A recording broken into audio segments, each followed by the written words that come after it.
Indonesia में आजकल कुछ अजीब हो रहा है। जुलाई 2026 में भ्रष्टाचार का एक बड़ा मामला इंडोनेशिया को हिला गया।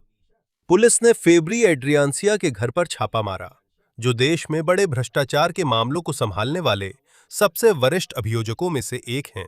घर के अंदर अधिकारियों को लगभग 74 किलो सोने की ईंटें और बहुत बड़ी मात्रा में नकद पैसे मिले। फेब्री की जांच भ्रष्टाचार और मनी लॉन्ड्रिंग के आरोपों के कारण की गई, लेकिन उन्होंने किसी भी गलत काम में शामिल होने से इनकार किया। ये मामला बड़ी खबर बन गया, क्योंकि वो उन लोगों में से एक हैं जिन्हें खुद भ्रष्टाचार के खिलाफ लड़ना चाहिए। लेकिन इंडोनेशिया को अब और भी बड़ी समस्या का सामना करना पड़ रहा है।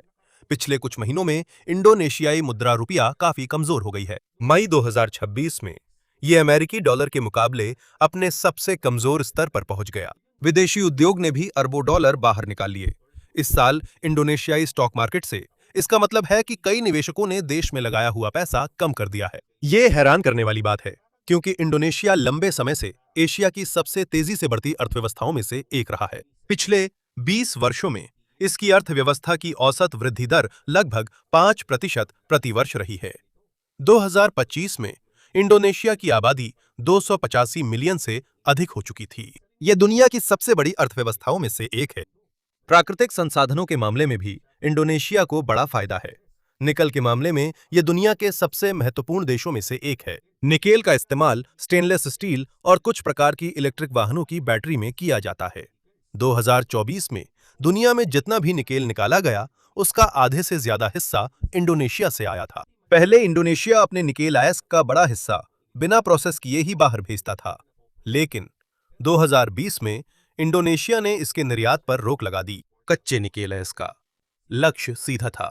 सरकार चाहती थी कि कच्चा निकेल सिर्फ दूसरे देशों को भेजने के बजाय उसे इंडोनेशिया में ही प्रोसेस किया जाए। इसी वजह से कई कंपनियों ने देश में स्मेल्टर और प्रोसेसिंग प्लांट लगाए।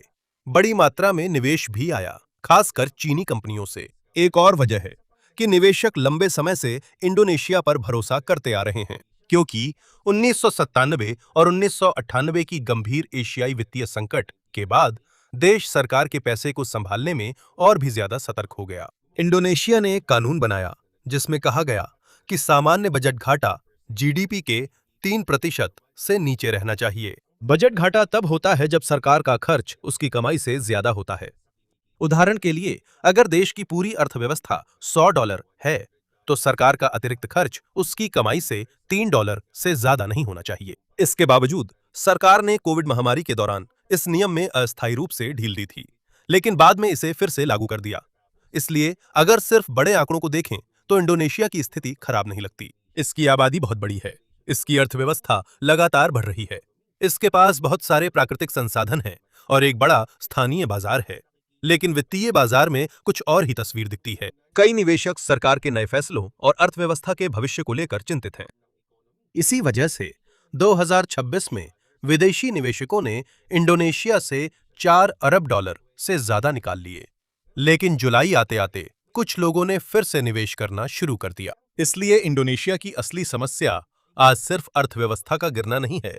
अब सबसे बड़ा सवाल यह है कि जब इंडोनेशिया की अर्थव्यवस्था लगातार बढ़ रही है, तो निवेशक फिर भी क्यों चिंतित हैं? इसे समझने के लिए आइए देखें कि पिछले कुछ वर्षों में देश में क्या बदला है। 2026 में प्रवेश करते ही समस्या और स्पष्ट हो गई। रुपया लगातार कमजोर होता जा रहा था। 8 जून को एक अमेरिकी डॉलर के बदले लगभग 18,190 रुपया का विनिमय दर पहुंच गया। ये डॉलर के मुकाबले रुपया का सबसे कमजोर मूल्य है। इसी के साथ इंडोनेशिया के स्टॉक मार्केट में भी भारी गिरावट आई। कई विदेशी निवेशकों ने अपनी स्टॉक्स बेच दी, क्योंकि वे सरकार के नए फैसलों को लेकर चिंतित हैं। चेतावनी देने वालों में से एक एमएससीआई था। एमएससीआई एक अंतर्राष्ट्रीय कंपनी है जो उन स्टॉक मार्केट्स की सूची बनाती है जिन्हें बड़े निवेश फंड फॉलो करते हैं। जनवरी में एमएससीआई ने कहा था कि इंडोनेशिया की कुछ कंपनियों के बारे में जानकारी में स्पष्टता की कमी है। एमएससीआई ने यह भी चेतावनी दी थी कि अगर समस्या का समाधान नहीं हुआ तो इंडोनेशिया को स्टॉक मार्केट के निचले समूह में रखा जा सकता है।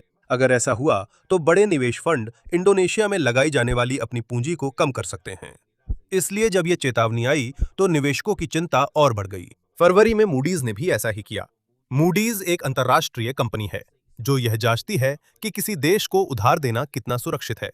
इसने इंडोनेशिया की आउटलुक को स्थिर से नकारात्मक में बदल दिया। इसका मतलब है कि अब यह देश की अर्थव्यवस्था के भविष्य को लेकर और ज्यादा चिंतित है। मार्च आते आते फिच ने भी इसी तरह की चेतावनी दी। मूडीज की तरह फिच भी यह जांचता है कि किसी देश को उधार देना और निवेश करना कितना सुरक्षित है। इन चेतावनियों के लगातार आने की वजह से इंडोनेशिया में निवेशक और भी ज्यादा सतर्क हो गए।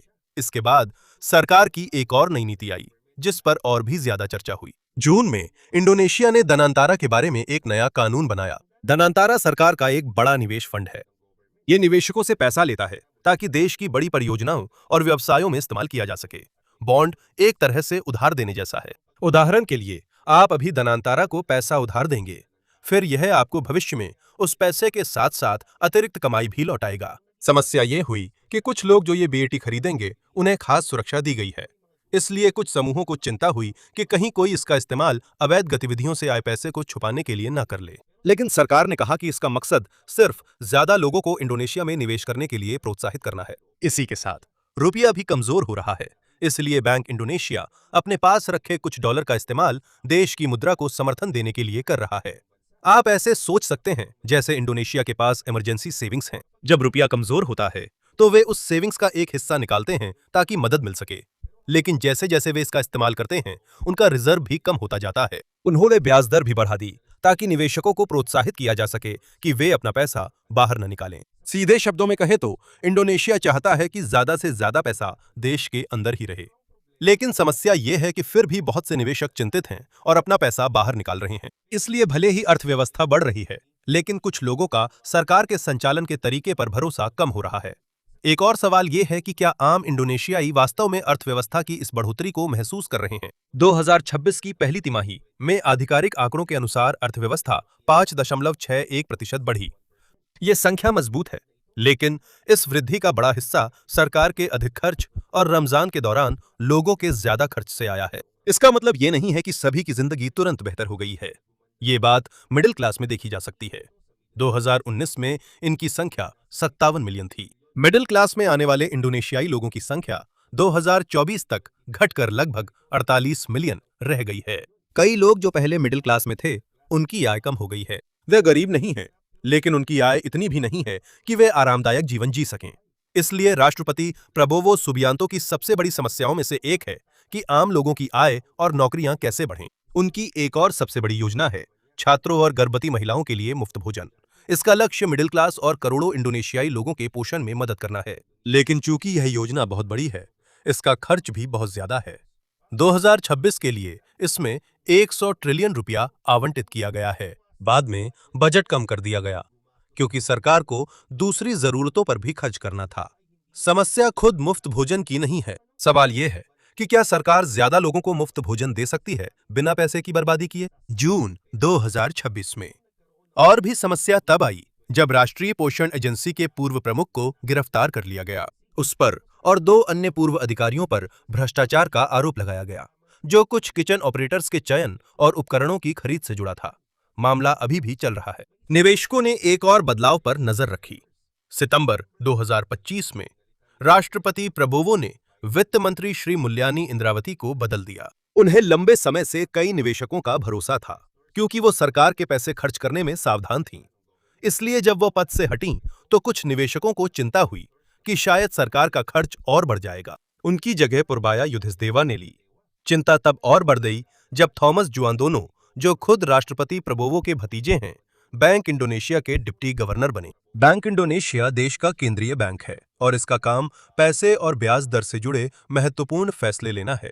यह नियुक्ति कानूनी है और संसद से होकर गुजरी है। लेकिन कुछ निवेशकों को चिंता है कि शायद सरकार का केंद्रीय बैंक पर ज्यादा प्रभाव हो सकता है।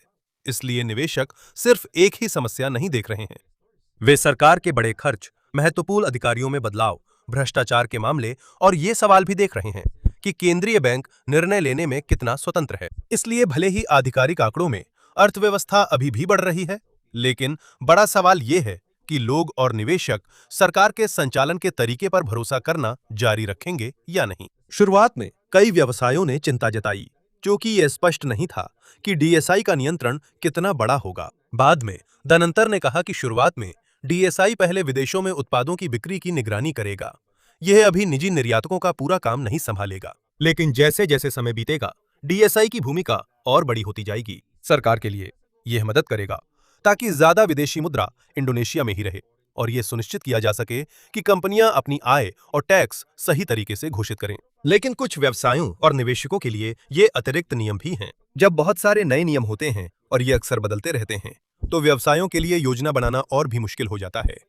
इसी के साथ इंडोनेशिया भी नए विदेशी निवेशकों को आकर्षित करने की कोशिश कर रहा है। जुलाई 2026 में संसद ने अंतर्राष्ट्रीय वित्तीय केंद्र बनाने के लिए एक कानून पारित किया। ये एक खास बिजनेस क्षेत्र जैसा है जो बड़े बैंकों और विदेश से आने वाले निवेशकों के लिए बनाया गया है। यह संभव है कि बाली में भी ऐसा हो। इसमें आने वाले निवेशकों को भी बड़े फायदे मिलेंगे। कुछ योग्य कंपनियों को 50 साल तक कॉर्पोरेट टैक्स नहीं देना पड़ सकता है। वे विदेशी मुद्रा का भी इस्तेमाल कर सकते हैं और व्यापार से जुड़ी समस्याओं को जल्दी सुलझाने के लिए एक खास तरीका भी होगा। इसलिए इंडोनेशिया एक साथ दो काम कर रहा है। ये देश से पैसे के बाहर जाने को रोकता है, लेकिन साथ ही ये नए पैसे को देश में लाने के लिए बड़े फायदे भी देता है। लेकिन सभी निवेशकों ने भरोसा नहीं खोया। जुलाई में बड़ी गिरावट के बाद जकार्ता स्टॉक इंडेक्स में 10 से ज्यादा की बढ़ोतरी हुई। कुछ विदेशी निवेशकों ने इंडोनेशियाई शेयरों को फिर से खरीदना शुरू कर दिया, क्योंकि उनके लिए कुछ बड़ी कंपनियों के शेयर अब सस्ते हो गए थे। एलन ग्रे नाम की इन्वेस्टमेंट फर्म ने पहली बार इंडोनेशिया में निवेश किया। S&P से भी अच्छी खबर आई है, जो एक अंतर्राष्ट्रीय कंपनी है जो यह जांचती है कि किसी देश को उधार देना कितना सुरक्षित है। इसने इंडोनेशिया की अच्छी क्रेडिट रेटिंग को बनाए रखा है। इसका मतलब है S&P अब भी मानता है कि इंडोनेशिया अपने कर्ज चुका सकता है। इसलिए इसका मतलब ये नहीं है कि इंडोनेशिया की अर्थव्यवस्था तुरंत गिर जाएगी। इसका बाजार अभी भी बड़ा है, इसके पास बहुत सारे प्राकृतिक संसाधन हैं और इसकी अर्थव्यवस्था लगातार बढ़ रही है। 2026 की दूसरी तिमाही में अर्थव्यवस्था 5.29% बढ़ी। सबसे बड़ी समस्या अब भरोसा है। अगर सरकार के नियम स्पष्ट और बार बार न बदलने वाले हों, तो और भी ज्यादा निवेशक वापस आ सकते हैं। लेकिन अगर नियम लगातार बदलते रहेंगे और पैसे को रखने पर ज्यादा रोक लगेगी, तो और भी ज्यादा निवेशक इंडोनेशिया में पैसा लगाने से डर सकते हैं। एक और चीज जिस पर ध्यान देना है, वो है MSCI का फैसला। MSCI ने इंडोनेशिया को नवंबर 2026 तक का समय दिया है, ताकि वो शेयर बाजार की समस्याओं को ठीक कर सके। अगर यह ठीक हो गया, तो इंडोनेशिया उभरते हुए बाजार समूह में बना रह सकता है। लेकिन अगर नहीं हुआ, तो इसे और नीचे के फ्रंटियर मार्केट ग्रुप में डाल दिया जा सकता है। अगर ऐसा हुआ, तो कुछ निवेशक इंडोनेशिया से फिर से पैसा निकाल सकते हैं। इसलिए अभी ये नहीं कहा जा सकता कि इंडोनेशिया किस दिशा में जा रहा है। इसके कई हिस्सों में अर्थव्यवस्था अभी भी मजबूत है, लेकिन सरकार के लिए सबसे बड़ी चुनौती ये है कि वो पैसे और व्यापार के नियम बदलते समय व्यवसायों और निवेशकों का भरोसा बनाए रख सके। अगर निवेशकों का भरोसा लगातार कम होता गया और इंडोनेशिया में भ्रष्टाचार और बढ़ गया, तो इसका मतलब ये नहीं है कि देश एक ही दिन में अचानक गिर जाएगा। संभावना है कि समस्या धीरे धीरे बढ़ेगी। यह डोमिनो प्रभाव जैसा होगा। जब अर्थव्यवस्था का एक हिस्सा कमजोर होता है, तो अगला हिस्सा भी इससे प्रभावित हो सकता है। सबसे पहले नया निवेश प्रभावित होगा। कोई विदेशी कंपनी जब बड़ी फैक्ट्री लगाने से पहले देखती है कि क्या कानून स्पष्ट हैं, उसका पैसा सुरक्षित है और सरकार के नियम अचानक तो नहीं बदलेंगे। अगर कंपनी देखती है कि बहुत ज्यादा भ्रष्टाचार है या नीतियां बार बार बदलती हैं, तो वह वियतनाम, मलेशिया या किसी और देश में फैक्ट्री लगाने का फैसला कर सकती है। उदाहरण के लिए, कोई कंपनी इंडोनेशिया में फैक्ट्री लगाने वाली थी और 5,000 मजदूरों को काम पर रखने वाली थी। अगर कंपनी पीछे हट जाती है, तो सिर्फ निवेश ही नहीं जाएगा, बल्कि 5,000 प्रत्यक्ष रोजगार भी खत्म हो जाएंगे। निर्माण मजदूरों, ट्रक ड्राइवरों, सप्लायर्स, रेस्टोरेंट और अन्य स्थानीय व्यवसायों को भी अतिरिक्त काम नहीं मिलेगा, जो फैक्ट्री की वजह से कमाने वाले थे। इसलिए जब निवेश कम हो जाता है, तो नए रोजगार के अवसर पैदा होने की रफ्तार भी धीमी हो सकती है। ये इंडोनेशिया के लिए बहुत महत्वपूर्ण है, क्योंकि यहाँ की आबादी बहुत बड़ी है और हर साल कई युवाओं को नौकरी की जरूरत होती है। जब ज्यादा लोग नौकरी की तलाश में होते हैं, लेकिन नई कंपनियां और फैक्ट्रियां कम होती हैं, तो अच्छी नौकरी पाना और भी मुश्किल हो जाता है। इससे वेतन में बढ़ोतरी की रफ्तार भी धीमी हो सकती है। अगला असर रुपया पर पड़ सकता है। कुछ निवेशक फैक्ट्री नहीं लगाते हैं, वे इंडोनेशियाई शेयर और बैंकनोट खरीदते हैं।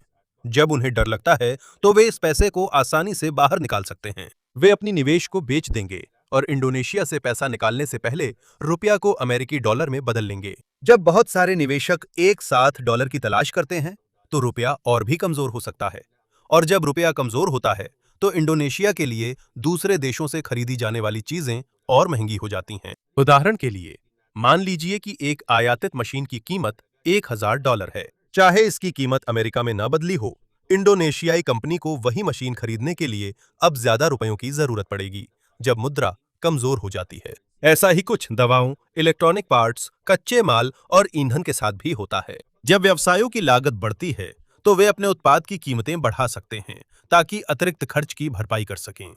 यहीं पर आम आदमी को समस्या महसूस होती है। खाद्य पदार्थों, किराए, डिलीवरी और अन्य रोजमर्रा की जरूरतों की कीमतें बढ़ सकती हैं। ये और भी बड़ी समस्या बन जाती है जब विश्व बाजार में तेल महंगा होता है।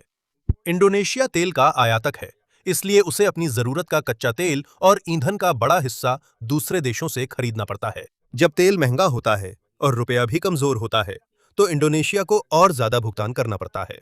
सरकार लोगों की मदद के लिए ईंधन पर सब्सिडी देने का विकल्प चुन सकती है। सब्सिडी वो पैसा है जो सरकार देती है ताकि ईंधन की कीमतें तुरंत बहुत ज्यादा ना बढ़ें। उदाहरण के लिए, अगर किसी उत्पाद की असली लागत $1 है, लेकिन सरकार चाहती है कि लोगों से सिर्फ $60 ही लिए जाएं, तो बाकी के $40 सरकार खुद देगी। यह आम परिवारों के लिए मददगार है, लेकिन सरकार को भी अपने बजट से $40 निकालने पड़ते हैं। जब बहुत ज्यादा पैसा सब्सिडी में चला जाता है, तो देश की दूसरी जरूरतों के लिए कम पैसा बचता है। शायद स्कूल, अस्पताल, सड़क, बाढ़ नियंत्रण और दूसरे प्रोजेक्ट्स के लिए कम पैसा बचे।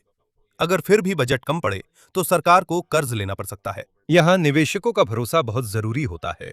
जब किसी देश पर भरोसा ज्यादा होता है, तो आमतौर पर उसे पैसा उधार लेना आसान और सस्ता हो जाता है। लेकिन जब उधार देने वाले चिंता करते हैं, तो वे ज्यादा ब्याज की मांग कर सकते हैं। मान लीजिए कि दो लोग हैं जो उधार लेना चाहते हैं।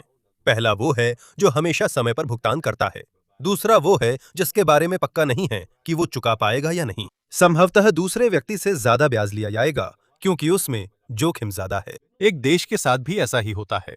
जब सरकार के लिए पैसे उधार लेना महंगा होता है, तो बजट का बड़ा हिस्सा कर्ज और ब्याज चुकाने में चला जाता है। इसका मतलब आम लोगों के लिए सेवाओं पर खर्च करने को फिर से कम पैसा बचेगा। अब चलिए भ्रष्टाचार के प्रभाव को देखते हैं।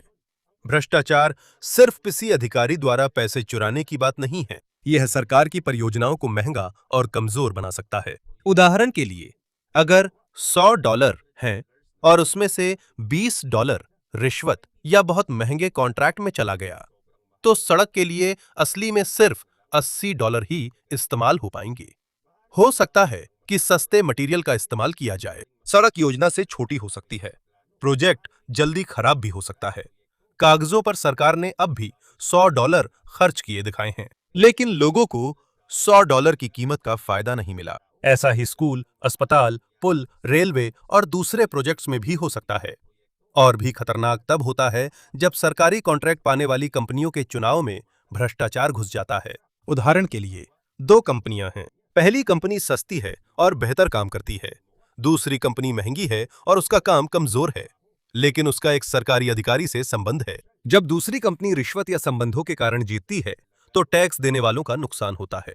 ज्यादा पैसा खर्च होता है, लेकिन नतीजा कमजोर होता है। जब यह बार बार होता है, तो अच्छे व्यवसाय भी पीछे हट सकते हैं। वे सोच सकते हैं कि अच्छी सेवा का कोई मतलब नहीं है अगर जीतने के लिए असली चीज सिर्फ संबंध ही है। समय के साथ ऐसी कमजोर कंपनियां बढ़ सकती हैं जो अपने काम की गुणवत्ता के बजाय संबंधों पर निर्भर करती हैं। इससे टैक्स कलेक्शन भी प्रभावित हो सकता है। जब बड़ी कंपनियां या अमीर लोग भ्रष्टाचार के कारण सही टैक्स देने से बच जाते हैं, तो सरकार के पास कम पैसा आता है, लेकिन फिर भी जरूरतें तो बनी रहती हैं। इसी पैसे से टीचर्स, डॉक्टर, पुलिस, सरकारी कर्मचारी और प्रोजेक्ट्स के लिए भुगतान होता है।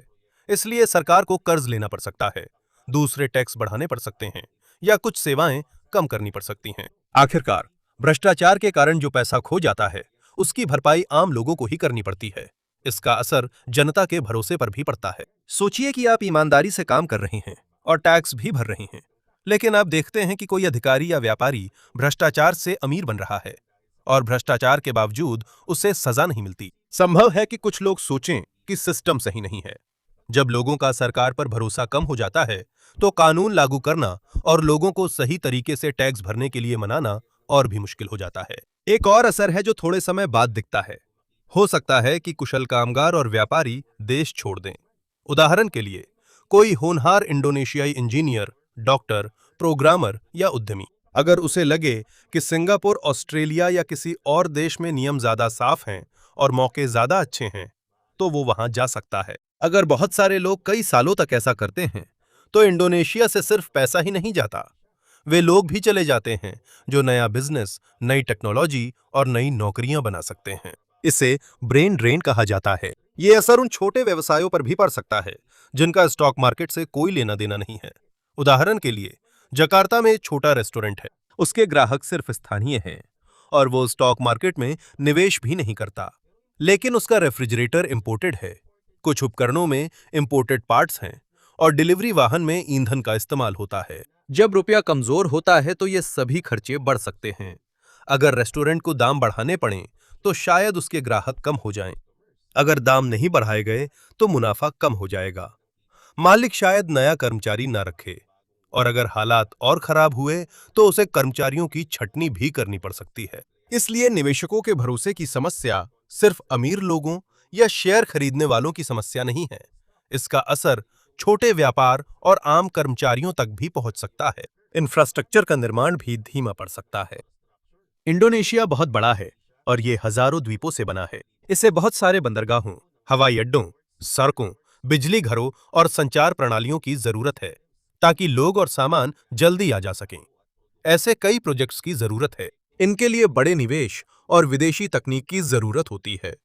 अगर निवेशक कम हो जाएं, तो कुछ प्रोजेक्ट्स में देरी हो सकती है या इन्हें बनाना और भी महंगा हो सकता है। जब यात्रा और इंफ्रास्ट्रक्चर कमजोर होता है, तो एक जगह से दूसरी जगह खाना और उत्पाद ले जाना भी ज्यादा महंगा हो जाता है। और जब ट्रांसपोर्ट का खर्चा ज्यादा होता है, तो आम उपभोक्ता को भी चीजों के दाम ज्यादा चुकाने पड़ सकते हैं।